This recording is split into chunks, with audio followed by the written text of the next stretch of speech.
Have a look at the tiles on this checkerboard. As you look, decide which tile, tile A or tile B, is darker.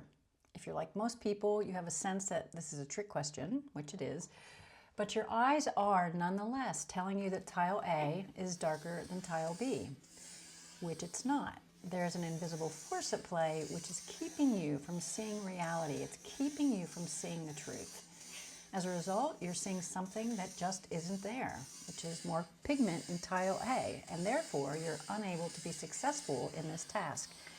The truth is that tile A only appears to be darker than tile B. It's actually the exact same shade of gray. And here's what's happening. Your eyes see the colors, but your brain tries to be smart. It says, tile B is in a shadow, so even though it looks kind of dark, it must really be lighter than tile A. And for tile A, which is not in the shadow, your brain says, that one's already dark and it's not even in a shadow, it must be really dark. So your brain adjusts what you see based on the shadow. It's trying to help, but in this case, it actually makes you unable to see the truth. You get the wrong answer. So this invisible force actually limits your capacity to see reality, to see truth, and therefore your ability to be successful at this task. So even though tile A and tile B are exactly the same color, your brain changes what you see because it's trying to make sense of the shadow, the checkerboard pattern, and what it thinks it should be happening there.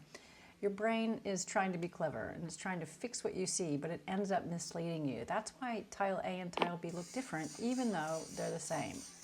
So imagine if tile B was actually dark, like tile A, it would no longer be a checkerboard as we know it.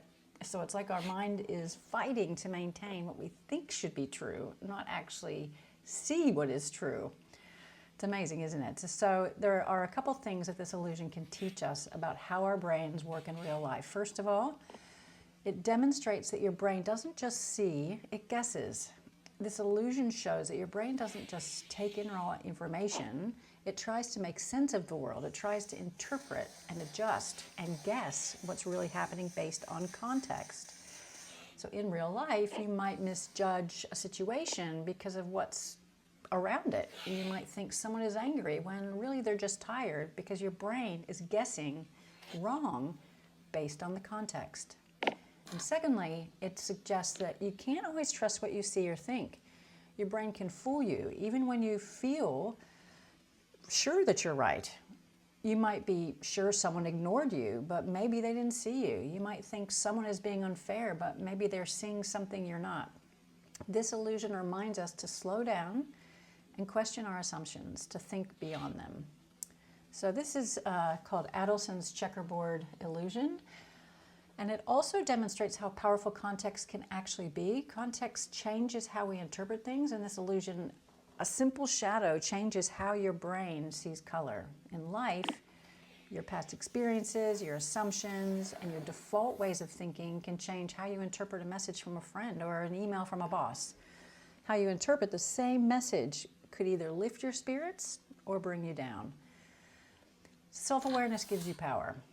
And that's what I'm hoping to do here, is to help you understand that your brain has blind spots and will always try to take mental shortcuts. If you know this, you could start to notice them. When you notice your mind doing these things, you can do something about it. That means you can be more thoughtful before reacting. And when you become aware that your thoughts and perceptions aren't always the truth, in fact, they can be the exact opposite of the truth. They are mere guesses. You can start to make conscious decisions about what you think and in turn how you feel and what you do in life. I really hope this helps.